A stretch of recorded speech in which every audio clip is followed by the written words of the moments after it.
Asan yung... May pa si Rose din. Eto na, successful, oh. Meron pala kaming bisita. Ayan, oh. Lakandula ng bigan. Lakandula ba? Uy! Sa wakas, mahawan na yung aming, ano, paligid. Paligid. Ay, ang sipag talaga ni Sir Mike. Tapos ayaw matanggal. Tuwang-tuwa. Sampay mo pa siya. Tuwang-tuwa. Hirap gamitin. Ay, ayun, one down. Ay, dalawa na pala. Bigat!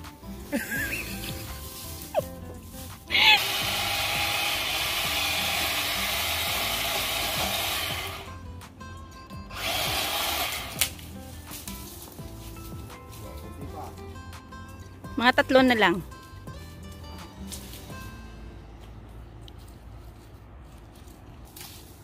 Pag sanga, hindi naman bawal na.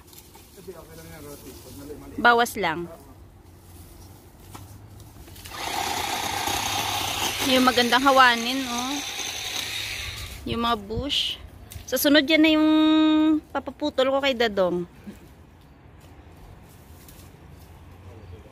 Yun. Hindi na tayo mainak kung may tao ba dyan sa loob. Oo, kasi kung pagpasok mo ito, titingin ka pa dito. Minsan bahay mo na. Doon pa daw, oh. Lalo pag makatulog. Be, ikaw. Ang bigat na nga daw, eh.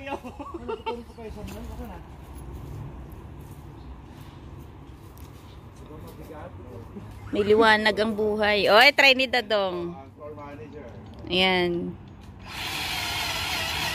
Oy, effortless. Furnace.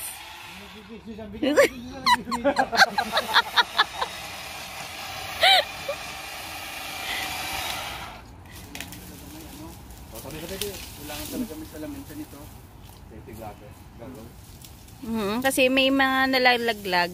Ayaw mo na kuya, nagsawa ka na agad. Barbero. Napuro, sabi mo, papa mo, masahin natin. May pasa yan pa? Oo. Napapalitan yung kanyang Blade. Pangasaan nito bilog eh. Para mas mabilis pa pagkakutsil yung ano. Tatabasin mo. Hindi ka papagod. Eh, charot-charot lang yan. Gusto niyo maraming puno, di ba? Nag-enjoy na yung isa. Sana magsunog na dyan. Pampausok na? Pakailangan mo ng hagdan. Nasaan yung hagdan natin? Kunin mo yung hagdan daw. Putulin natin. Ay, anong oras na? May pasok ako. 12. Ah, may pasok ka pala. Si Alan palang wala. Abot, Lan. Kailan ng ladder? Lan, ibabaan mo, Lan. Ibabaan pa? Saan? Kasi yung isang... Yan yung sanga na yan. Yan. Ito na. Yan. Oo.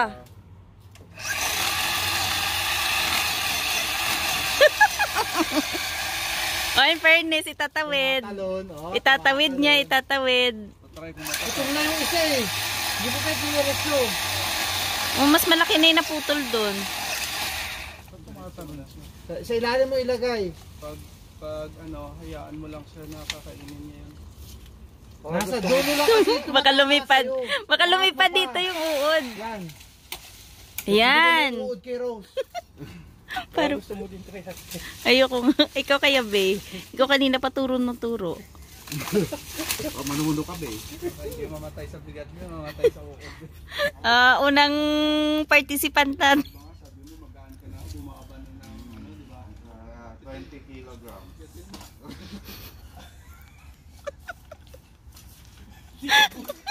Bakit pa? Ako pa ng tao yun. Ini-video kita.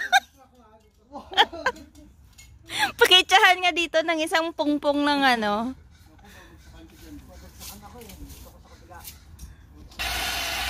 O yun. Pwede pala ako dyan, kuya. Tagahawak ng... Laglagan lahat sila. Uli na kaya natin to, Maiko. Sayang, no? May maiiwan. Since na ito, may wire.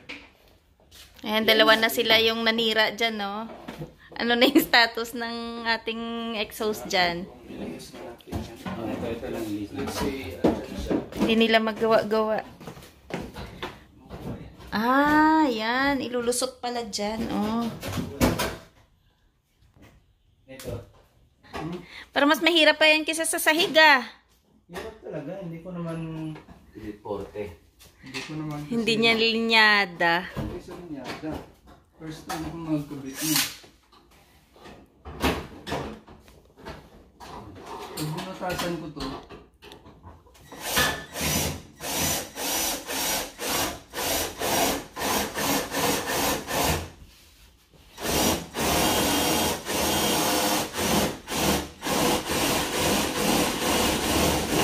tagos siya. Tagos. Pero maliit. Ito. Dagdagan mo. Hindi yan kasi. Oo. Ano, sumakto? Kahit lagyan lang ng ano, plain sheet din, no? Or yung foil na ano.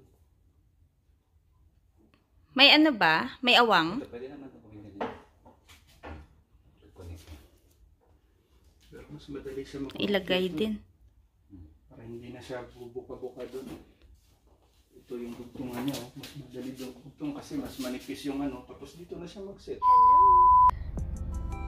Morning. Morning mga ka-viewers.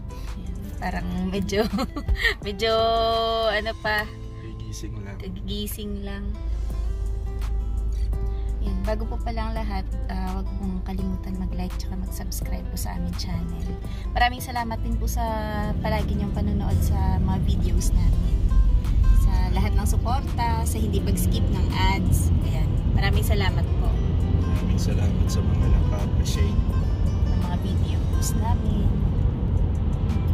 Ayan, kwento muna tayo saglit habang hahatid namin ulit si Denise. Natawa lang ako kahapon kasi si Denise, first time niyang may cellphone, di ba? So, nasa field trip sila. Tapos, habang nasa field trip, nakikitext siya sa akin. Ay, nakikipag-text siya sa akin kasi nasa picture lang daw sila. Tapos, sabi niya, siguro nalibago siya kasi yung mga words ba na mga Filipino words, sabi niya, ay, ganun ba ang pag-spell po niyan? Hindi niya alam. Sabi niya, ay, yan pa ba yung spelling niyan? Kasi yung nangyayari sa usapan namin, Taglish.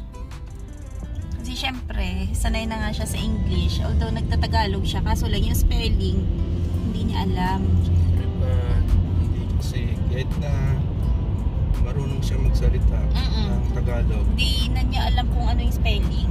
Hindi Kasi na niya alam. hindi niya common na ginagamit yung word Kaya na nga. yan. Hindi niya lagi sinusulat. Kaya, Like yung ano, yung word na mga, yan, hindi niya alam na yun. Yun pala ang basa. MGA, diba? Sabi niya, ayan pala yung ano nun. Spelling nun. Mga. NGJ, Oo nga. Bang, Yung mga ganong words.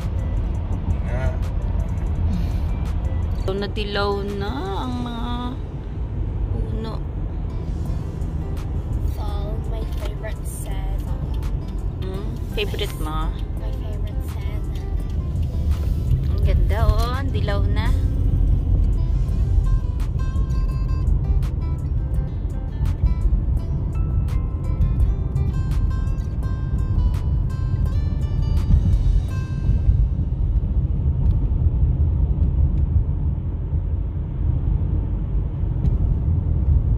Sunod na araw to, wala ng dahon to.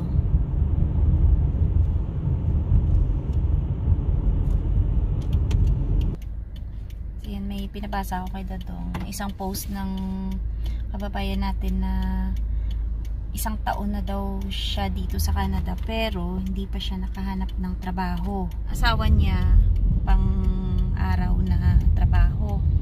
Kaso lang, dahil nga siguro part-time lang yung hinahanap niya, ang dami na daw niyang pinasahan ng resume niya pero wala daw natawag. So, parang ang hirap ng ganong sitwasyon, no? Pag gusto mo magtrabaho tapos hindi ka makahanap.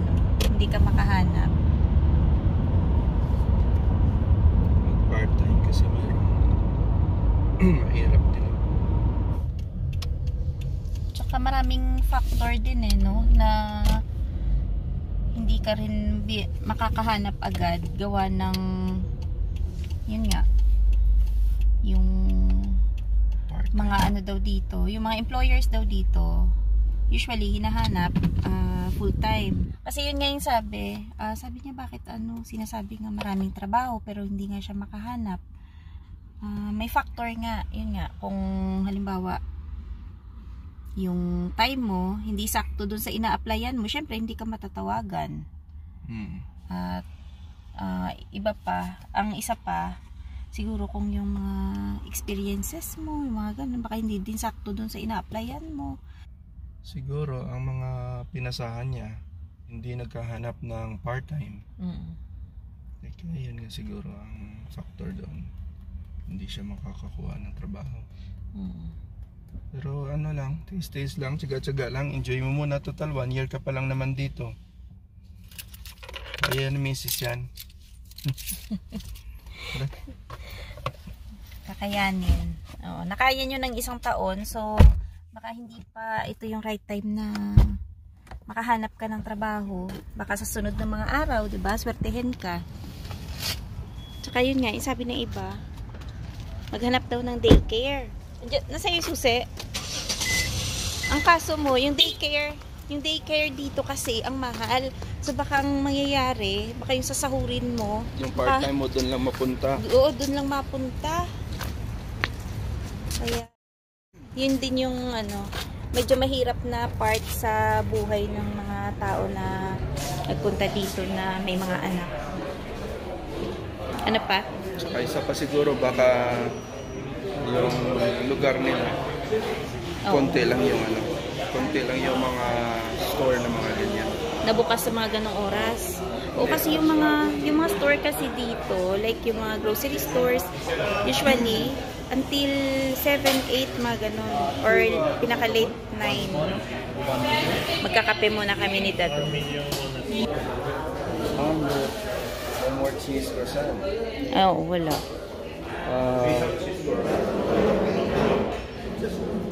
Then one jalapeno crispy. How about you? Ano sa akin? Hindi ko tuloy alam kung ano gusto sa akin.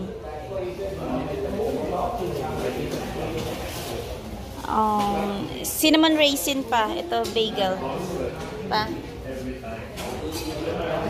Cinnamon raisin. Bagel. Cinnamon. Cheese or butter? Cream cheese, please. Try natin to. Bagel. Mabigat sa tiyan to eh. Meron silang plain. Pwede ka magsabi kung gusto mo ng butter or cream cheese. Usually, kinakain ko dito, ito, pecan, banana bread, tsaka minsan donut. Ito pala yung bagel nila pag may cream cheese. Kinakat nila. Yan. So, yan po yung kape namin. Kape muna kami kasi kahapon, sabi namin, pupunta kami McDonald's. Hindi kami natuloy. So, dito muna tayo. Ang bigat kasi nito sa tiyan. Magkano yung ganito pa?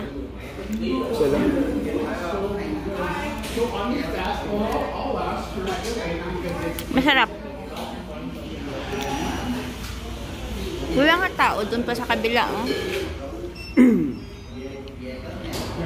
Medyo madami tao ngayon. Na isang araw kasi kakaunti na. Kape muna kami. Kape tayo.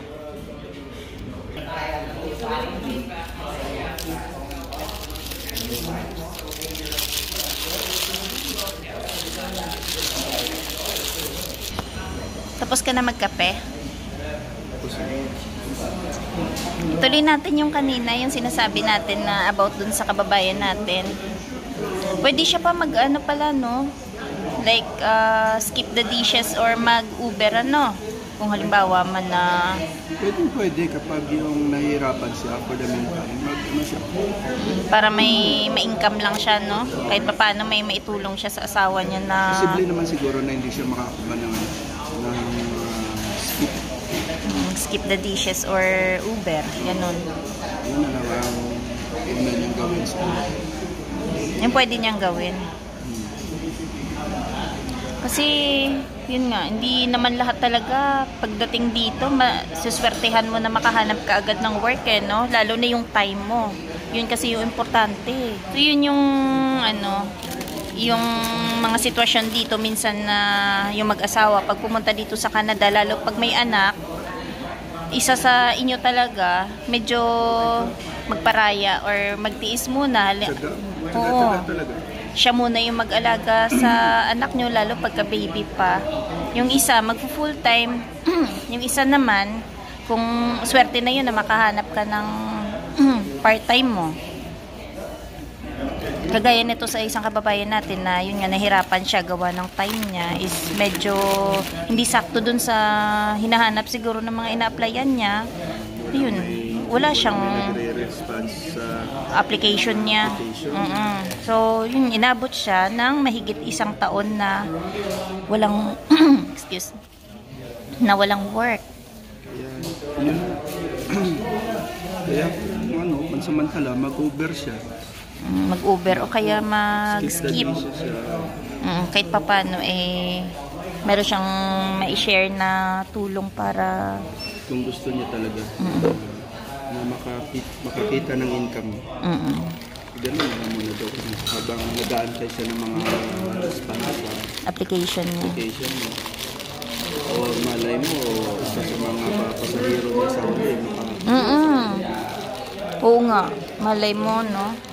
Isa sa mga pasahero niya, mabanggit na ay naghahanap ako ng worker or makwento niya.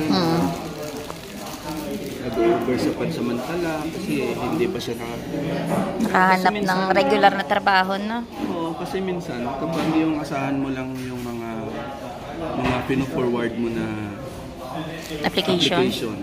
Minsan kasi merong din dito, simple lang palakasan system din. Oo, meron din. Totoo yan.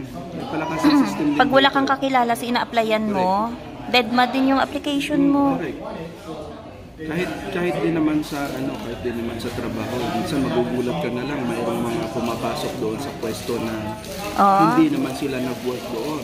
Ay, ganon. By seniority, wala silang seniority sa... Ay, ganon. May ganon din talaga. Tapos, sabihin saan sila nakapag-apply, sa Indeed, di ba? Mga ganong, or galing sila doon. Nag-apply sa ganito. Pero ang totoo nun, meron din silang kakilala. May mga connection sila na medyo angat. Bossy doon sa loob. Sa bagay, Siyempre hindi sasabihin sa iyo na may palakasan system kasi bawal nga talaga dito. Oo. Kaya ang maganda dyan, kung kaya mo mag-Uber or skip the dishes, makipag-communicate ka sa mga taong malay mo one day magkaroon ka ng pasahirong mga Pilipino na makatulong sa iyo, yung mga ganun. Pero ang pinaka talaga, adjust niya din yung time niya. Hindi, kung na natin, i-consider na natin na yun talaga ang kailangan niyang time. 4 hours lang. Kasi nga, in-explain niya na ganun ang sitwasyon niya. Kaya wala nang magagawa dyan, kundi maghanap talaga na sakto dun sa oras niya.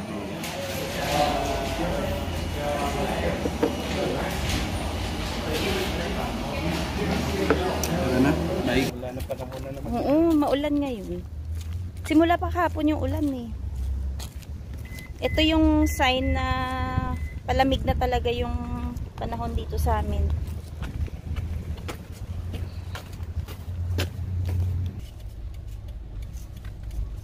Yung mga sinishare namin, ano lang yan,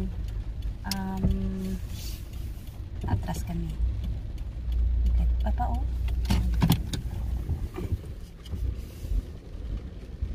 So, bali, yun po yung mga sinishare namin, mga experiences ng mga kababayan natin dito, no, na may mga ganong pangyayari din talaga na hindi ka agad-agad nakakahanap ng work dito. Depende nga sa sitwasyon nyo. Kaya, ganun. Dapat maging handa din tayo kung ano yung aabutan natin dito sa ibang bansa. Kasi hindi lahat talaga ay siniswerte. Lock mo yung ano pa. Swerte pa rin sila kasi isa sa kanila may trabaho. Balik tayo dun sa bahay pa. Yung ano pala, maayos na pala yung ano mo. Ilagay mo dun. Hindi ko na videohan ulit eh. Yung duck. Duck niya na lang. Pero naikabit ko na yung naikabit na nila yung ano dun. Yung exhaust fan para sa lutuan. Medyo nahirapan sila kasi hindi naman talaga ano nila do. First time yung nagkabit ng ganun. Pero okay naman. Buti na lang dun si Jason, tagahawak niya. sabi naman ng landlord ko eh. Okay na. Okay na yan. Okay, hindi, okay na yan. Okay na. Okay na. Ganda na. Nagustuhan naman. Paano kasi? Pareho kami mga walang alam. Walang alam. Kaya okay na daw sa kanya. Importante may exhaust yung lutuan, diba? Kasi ito na nga, palamig na. So, alam mo naman yung mga Pinoy, diba? Mahilig sa pagluluto. So, kailangan nating may exhaust talaga yung lutuan kasi madalas mausok. Ano yung nagmo-moist. Kasi palaging mainit sa kusina. So, dapat mailabas niya yun. Nakaraan kasi, ewan ko ba, wala silang exhaust, no? Nakaraan pa, no? Yung mayroon. Ano lang, meron? yung sa loob lang din. Binubuga pa rin sa loob. Ay, pangit yun. Bakit nag-exhaust ka pa kung sa loob pa din? Kumbaga, hinihigop niya lang yung usok doon sa niluluto mo. Pero sa loob, binubuga? Pero sa loob pa rin. Ay, useless yun. Yung mga dati na bahay, ganun kasi. Ay, ganun. Kita mo yung ano, yung sa atin, na tinitirahan dati. Ganun din, no? Nandun lang paikot-ikot sa bahay natin. Kaya, pag suot natin ang damit natin. Oo, maamoy. Maamoy lagi yung ano namin. Amoy usok. Ulam. Amoy ulam. Dito na kami nidadong sa bahay.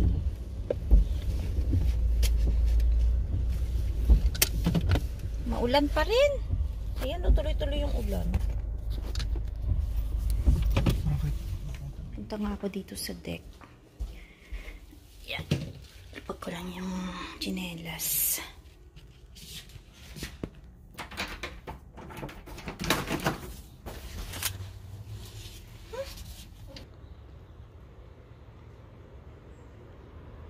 Mga plants ko dito.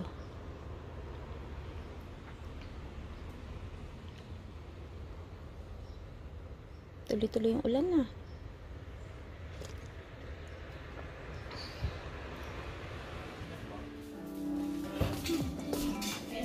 Nagpakaya ng aming floor manager. Construction manager. Hello daw sabi ni Rebecca. Hello, Rebecca. Hello, Becca. Hello, Becca. Becca na. Nawang tao ka rin, pero ilalagay din naman yun.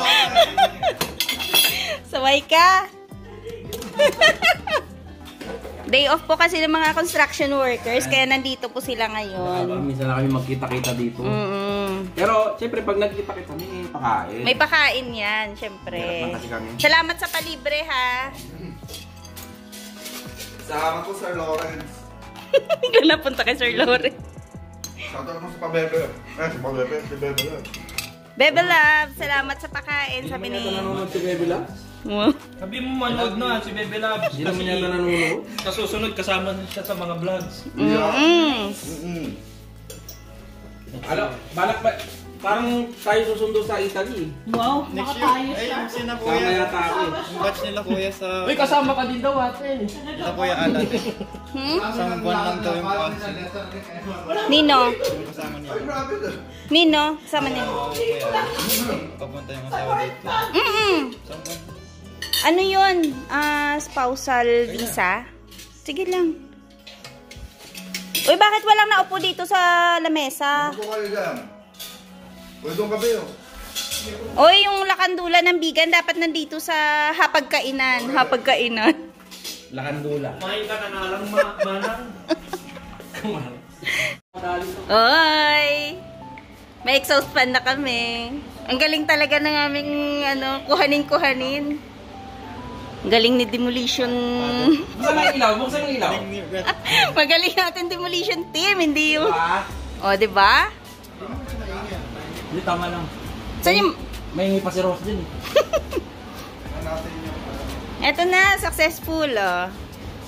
Brought to you by Reverend Sean Ganda Lester, ng ilaw. SVP. Oh, bes, oh. May sinasabi ka naman. At dalawa lang yung option. Oo, beba mo. Ay, lakas. Ay, oo, higop. Higop na higop. Higop na higop. Kapag malamig sa labas kayo, pwede ako Ayan, higop. oh. Ay, oo. Para makata... Ano si Si Bay, nasa dulo si Bay. Sinisinghot niya. Dumi lang mga ano ko lang. Dumi lang yan.